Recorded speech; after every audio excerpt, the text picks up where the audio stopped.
All right, so good morning, good evening, good afternoon, and welcome. This is lesson 6.6, our final one in systems of inequalities. And of course, you know me as Mr. Stiger. So this will be the final one, ladies and gentlemen. This is talking about inequalities. This is a Desmos heavy lesson because I want to make sure you guys understand what we're looking for and how to find the answers. Before I begin, as always, is bell work. Final one, if you have the bell work completed, finish this off, hand it in for extra credit.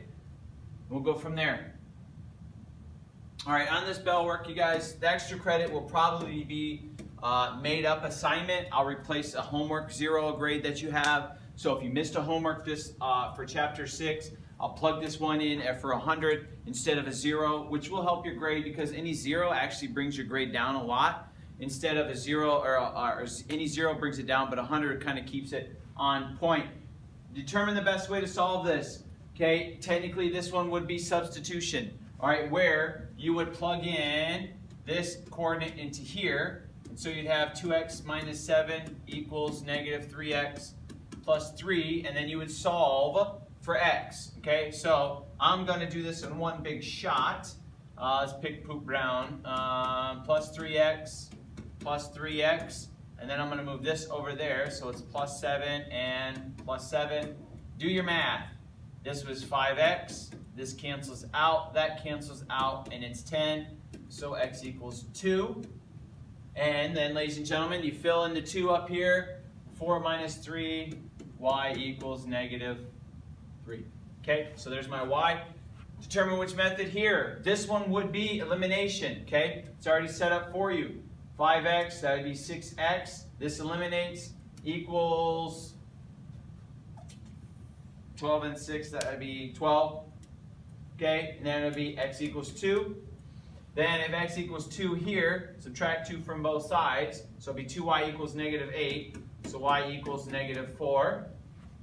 If you struggle with that, do the thing. Oh boy, in a basketball game, Isha made a total of 23 2-pointers and 3-point baskets. She made a total of 23. She scored a total of 54 points. Find out the number of 2 and 3s. So if it's 2x for a 2-pointer plus 3y for a 3-pointer, and that equals 54 points. Graph it, ladies and gentlemen. You should get an equation where it's x and y.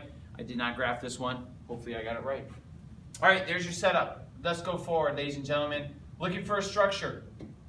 Main thing with an inequality, okay? Inequalities, you guys remember on Desmos, okay? It'll graph either a dotted or solid line, depending on if it's an equal to or if it's just a greater than or less than. And then what happens is one line is shaded. Well, when it's inequalities, you're going to have 2 shades. And so what we're looking for is a double shaded area, okay? And so I'll show you that as we go along to find a solution. So solve the system of inequalities by graphing, okay? So I'm going to set these up manually, and then I'll go into Desmos because I can do this manually, which you guys should too at this point as well. First one here, up 2. So I got a point here. And then my slope is up 2 over 1. Okay, up 2 over 1, something like this. What kind of line is it? It's going to be dotted.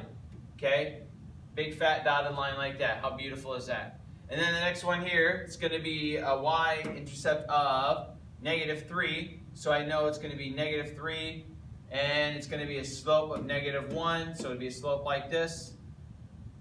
Something like that. Then, ladies and gentlemen, we have a shading part. Okay, so remember for me, if I test a point, I would test 0, 0. So if I do 0, 0 here, okay, it would be, is 0 greater than 2? The answer is what? Yes. So I know for my crayon, let me choose purple, since this is the purple graph. All right, I know in the purple graph, here's my shade.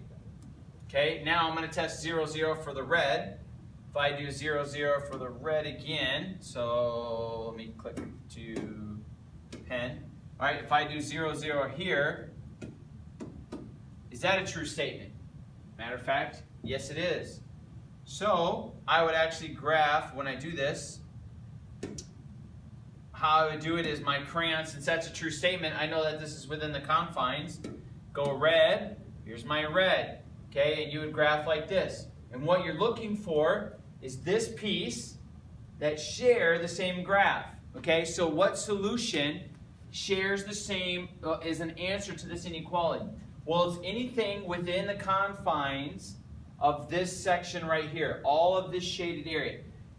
A solution within here works for the purple graph, okay, but it doesn't work for the red. And a solution up in here works for the red line, but it doesn't work for the purple. Hopefully you guys understand that, okay? So here it is in Desmos, okay? On Desmos, if I turn on the first two, let me drag it over. One of the big key things is making sure you guys do it correctly.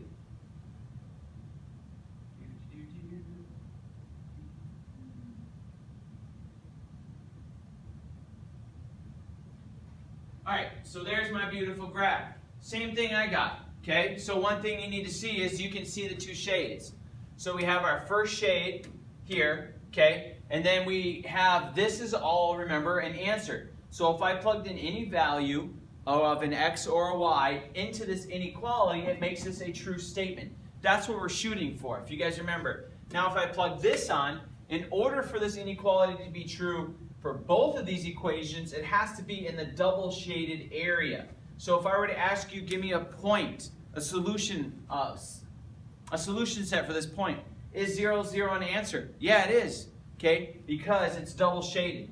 All right, so if I plug 0 in here for both of these and 0, 0, remember what happened? They were both what? They were both true statements. That's what we're looking for, okay? So on the test, what it'll do is it'll tell you, shade these two areas, and then is a point somewhere in here, true or false answer. So if there's a point up in here, if I said 0, 6, is that a solution?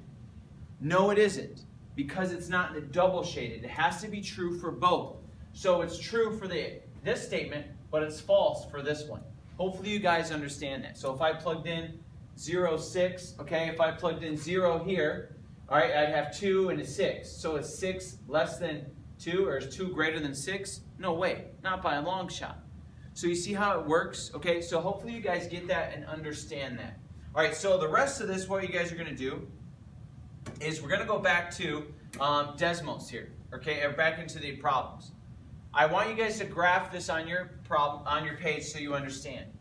Now, on your notes, okay, I didn't give you as many. What I want you to do is work on a couple of them and only graph as many as I gave you spaces for. I can't remember on the notes how many spaces I gave you for. It may have been 2, or it may have been 3, or it may have been 4. I doubt it was 4. But what I want you to do is pick any 2 and then graph them and see what you get for an answer, and then draw the pictures out, okay? All right, so what you guys do is on here, your first ones. Okay, here's your first example here. If I graph these first 2, you can kind of see where the solution set goes. Everything in this area here would be an answer. The second one, 1B, here are your 2 points here. Now, ladies and gentlemen, with this one, the unique thing is, where is the solution set for this? It is actually just within this skinny area right here, because the green is the solid line, right? It's the solid, and it's going north this way, and the purple is going south. And the only solution set is this thin little line right here. Okay, that's where it would be, the value would be the same for both. And then the next 2, you guys can get the drift. And then finally, 8 and 9, or 9 and 10, ladies and gentlemen, here's the final. Okay, double shaded. If it's in the double shaded, it's a good, correct, true statement. All right, so one last thing. So that's for that one. Now what happens if there's no solution? So I could spend all time graphing this, but I'm just going to use Desmos as well, and make sure you write this one down. If you graph it, okay, so I am on, if I graph these 2 like this, ladies and gentlemen, is there a solution for this? No, there isn't. And why isn't there one? Well, the main reason is do you see any convergence here? No, they're actually going the wrong direction. So there is never a solution here where it's one true for one and it's true for the other. Please make sure you guys understand this. So when you graph this on your paper, put in here, this would be no solution, okay? Next, so this one is, let me change it back to pen, no solution. All right, and then you have the next one here.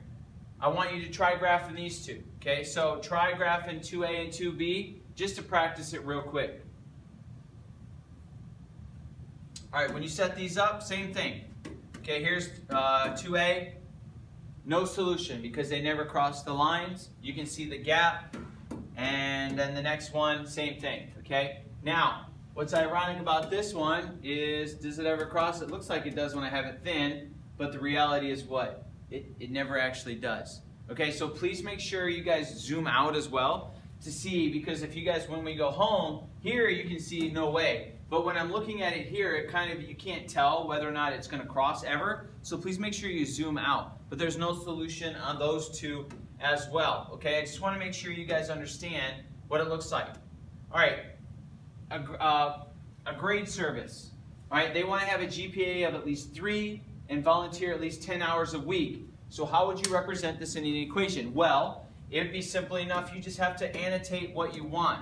Okay, so for example, a GPA is going to be X. So I'm going to be X equals 3. But it needs to be at least 3, right? So you know you need to be greater than.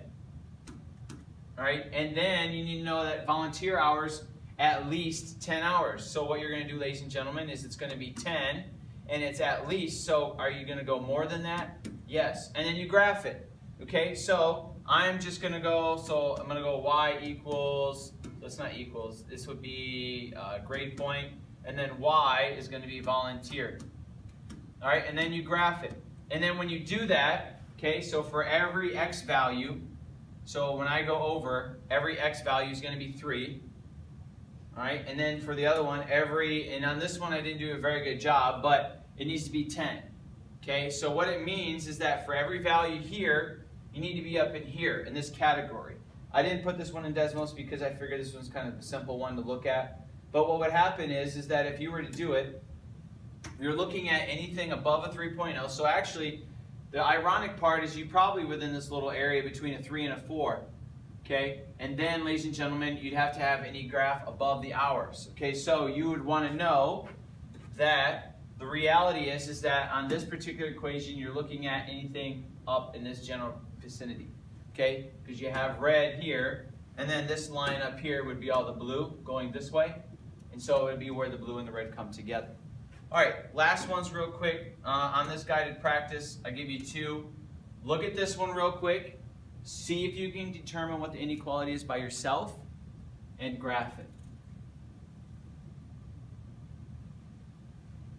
All right, hopefully you guys got the inequality. Here it is right here. The inequality, I set it up, is x plus y is less than or equal to 120 because that's the most shirts they can make.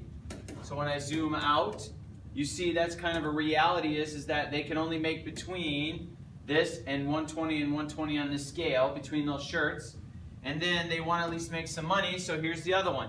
So then the question becomes, how do you know what you're saying is correct? So this is this little tiny sliver right here, was where they can make profit. All right, so I just happen to pick 2 points. If I said the x value is 40 and the other one is 80, so if I go over 40, my x is 40, so if I go over 40 up to 80, my point is right here, okay? It's right here, actually, right in front of the line. That's a perfect point on the solid line, so it equals to, my profit is what?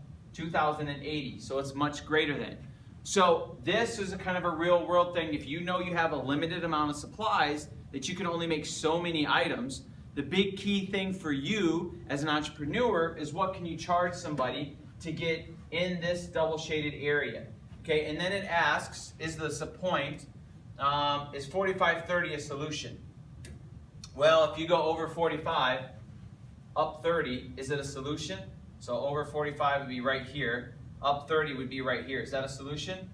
Well, you can make that many shirts, but you're not going to make enough money. Okay, that's the problem. So it is not a solution. Last but certainly not least, if I were to name one point, I kind of did already. It was the 4080. And then last one here is the class project. See if you can figure this one out. This one's a little bit more tricky. And go from there. All right, notebooks. I kind of set a key up already. Notebooks is n, but in reality, my n is going to be, when I'm graphing this, x is going to equal n, and y is going to equal p. So when I graph this in Desmos, that's the variables I'm going to use. So you're looking to sell at least 20. So you need to sell more than 20 pens, or 20 notebooks. more than 50 pence, because that's what it's asked for, and you have a goal for cash. $150 a week, and here are your price points. So we're actually going to graph 3 equations. Okay, so here's my first equation here. X is greater than 20. All right, so I want to sell all of these pens out in this area. Now my Y has got to be greater than 50. Okay? Oops, I didn't try my Y's. All right, there's my Y is greater than 50. So I know right now I need to be in this general area of what I want to make. And then the last one is your profit. And here you go. So ladies and gentlemen, you would have to look at yourself and say, where are all 3 matching up? Where's the dark black? Where's the purple? And where's the red? Where are they matching up? They're matching up within this general area right here. Okay? Whoops. Please make sure you guys understand that we're looking at this area right here. Okay? That is where we want to go, all up in this area. A possible point would be 50 over, so that is X, 50 notebooks, and if I sold 50 pens, I would be perfect. Okay, 50 notebooks and 50 pens, because it's actually right on the line. So just know that that's kind of the things we're looking at as you go forward. Where is a point? All 3 solutions. So one of them would be when X is 50, which was the notebooks, and when pens were 50. Okay. So ladies and gentlemen, that's the main key for this lesson, is graphing and understanding. You're looking for the double shaded area. If you have any questions about this, please come see me in class and let me know. It's all about graphing and interpreting it from there. Ladies and gentlemen, good luck on the test. Study up. We have the review coming up on Thursday. If you're not going to make it, I'll try to put something online, so be on the lookout for that. Otherwise, good luck, and I'll see you soon.